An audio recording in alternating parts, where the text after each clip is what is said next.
Na hii ni Mnyalu TV. Hii ni video iliyochukua hisia za watu wengi kwenye mitandao ya kijamii, ikimwonyesha bondia Nigeria alianguka na kufariki wakati pambano lake likiendelea.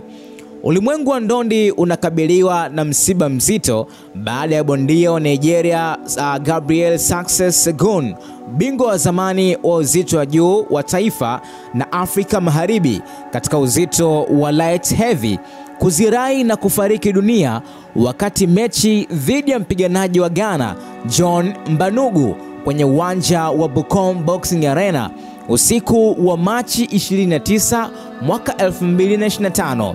Segun, mkongwe wa mchezo huo mwenye umri wa miaka 40, alikuwa akishindana katika pambano la chini ya ligi ya ngumi ya kitaalamu ya Ghana ya Fight Night 15 wakati jambo na tukio hilo lilipotokea, ambalo liliwashangaza na kuwashtua watu wengi. Alijulikana kwa ngumi nzito na ustamilivu wake.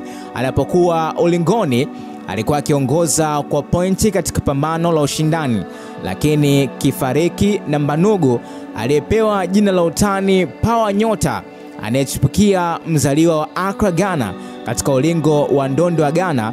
Na video mbalimbali zinazosambaa mtandaoni zimenasa tukio hilo la kustajabisha.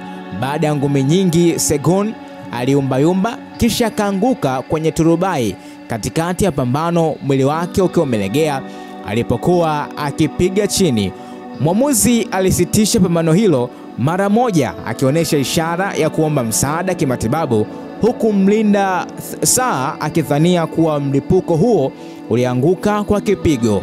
Hii ni miongoni mwa story ambayo imewashtua watu wengi, lakini pia imekuwa ni story ya kuhuzunisha kwa wapiganaji wote na ulimwengu wa ndondi barani Afrika na duniani kote.